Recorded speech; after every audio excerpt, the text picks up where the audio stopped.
जो वादी हैं उनके द्वारा बताया गया कि उनके साथ जो है फ्रेंचाइजी लेने के नाम पर फ्रॉड किया गया है।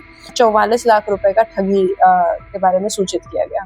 इसके पर तकरीबन 4 केसेस गांधी मैदान और एक केस श्री कृष्णापुरी और पाटलिपुत्रा में दर्ज हुए, जिसमें सेम अभियुक्तों के नाम और सेम मॉडस ऑपरेंडाई दिखाई दिया। करोड़ 10 से 12 करोड़ का अभी तक जो है गबन दिखाई दे रहा है। मिस्टर एंड मिसेस 420 को गुरुग्राम के होटल से दबोचा गया। दोनों पर कपड़ा धुलाई, वॉशिंग की एक प्रतिष्ठित कंपनी की फ्रेंचाइजी दिलाने के नाम पर करीबन 100 करोड़ रुपए से ज्यादा की ठगी का आरोप है। पटना पुलिस ने राहुल कालरा और उनकी पत्नी रुचिका कालरा को गिरफ्तार कर लिया है। दोनों पति पत्नी हरियाणा के गुरुग्राम स्थित एक होटल में आराम फरमा रहे थे। राहुल कालरा और उनकी पत्नी रुचिका कालरा के खिलाफ पटना के गांधी मैदान थाने में 2 केस दर्ज हैं और पटना के कई थानों में अलग अलग केसेस दर्ज हैं। दोनों पर बिहार सहित अन्य राज्यों में दर्जनों लोगों से ठगी करने का आरोप है। फ्रेंचाइजी देने के नाम पर ठगी और फिर विदेश भागने की फिराक में थे। उन्हें ट्रांजिट रिमांड पर पटना लाकर पूछताछ किया जा रहा है। पटना पुलिस इस मामले का आज खुलासा कर दी है। पाटलिपुत्र कॉलोनी के एक अपार्टमेंट पर रहने वाले राहुल कालरा लोगों को कपड़ा धुलाई की नामी कंपनी की फ्रेंचाइजी का झांसा दिया करता था। उसके झांसे में आकर कई कारोबारियों ने उन्हें करोड़ों रुपए दे दिए और अंजाम गलत भुगतना पड़ा। ठगी के आरोपी राहुल कालरा और उनकी पत्नी रुचिका कालरा को गुरुग्राम से गिरफ्तार कर लिया गया है।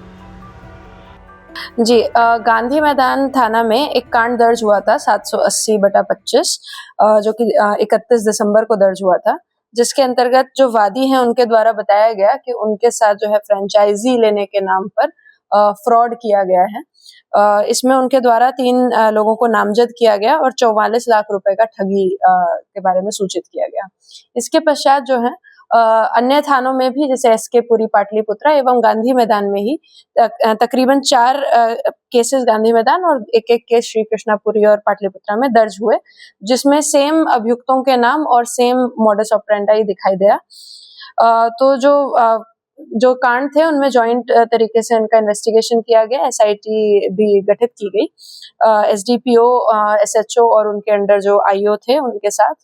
तो इसमें जो है मेन अक्यूज जो थे उनके विरुद्ध सब पे वारंट भी लिया गया था, जिनकी गिरफ्तारी जो है पिछले 2 दिन के अंदर गुड़गांव से की गई है और वहां से ट्रांजिट रिमांड पे लाते हुए आज कोर्ट में प्रेजेंट किया गया है।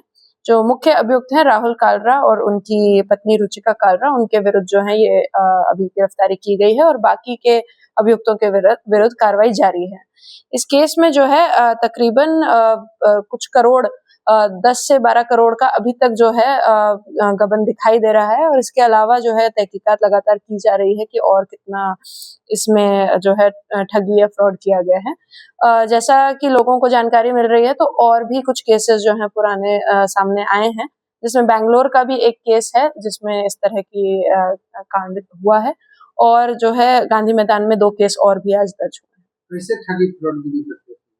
ये जो है इन्वेस्टमेंट के नाम पे पैसा लेते रहे और जो है किसी को भी लौटा नहीं पा रहे थे पैसा, जिसके उस इन्वेस्टमेंट में ये पार्टनरशिप की एवज में या इंटरेस्ट के एवज में पैसा लेते रहते थे और फिर पुराने लोगों को कुछ पैसा लौटाते थे, कुछ ज्यादातर नहीं लौटा पा रहे थे। 1 साल से जो है ऐसा भी प्रतीत हो रहा है कि टैक्सेस इत्यादि भी ये लोग पे नहीं कर पा रहे थे। 100 करोड़ की ठगी लगभग ऐसा जो है अभी तक रिपोर्ट्स लग रही हैं। टोटल इतने करोड़ जो है प्रॉब्लम में फंसे हो सकते हैं। उसकी अभी जांच जारी है कि एग्जैक्टली कितना जो है पैसा कहाँ पे फंसा है, किस किस का, कौन कौन वादी है, वो सब अभी जांच जारी है। ऑफिस कहाँ है और ये कहाँ के रहने वाले हैं? पटना में इनके जगह जगह पे ऑफिस हैं, जैसे बोरिंग रोड पे और गांधी मैदान 2 ऑफिसेज हैं, एग्जीबिशन रोड पे भी। और ये रहने वाले प्राइमरीली बुद्धा कॉलोनी में इनके फ्लैट हैं, वहीं पे ये लोग रह रहे थे और ओरिजिनली ये लोग जो है बाहर से हैं, बट काफी सालों से ही। कब का मामला है? मामले जो हैं 2022 के बाद से जो हैं ज्यादा सामने आ रहे हैं कि उसके बाद से ठगी की जो है कोशिश शुरू हो गई थी, जिसमें कि संपर्क में नहीं रहा जा रहा था विक्टिम्स के साथ में, जो नए इन्वेस्टर्स के साथ में, और उनसे फिर दोबारा भी पैसा उठा के फिर उनको संपर्क से बाहर हो जा रहे हैं। ये लोग दुबई भागने वाले थे?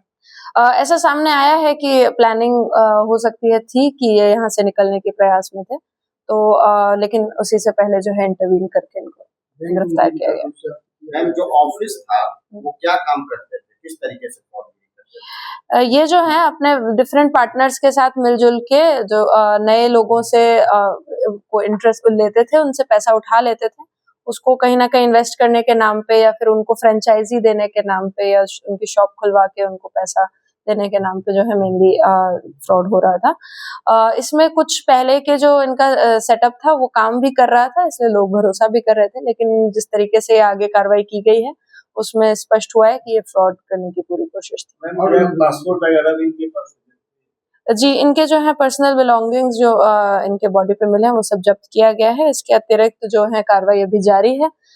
जो भी इनके एसेट्स वगैरह हैं उस पे जैसा भी कोर्ट आगे आदेश देंगे उस पे कार्रवाई की जाएगी। बाकी मतलब आयोग की तरफ से जो है डेटा कलेक्ट किया जा रहा है कि कहाँ-कहाँ पे कितना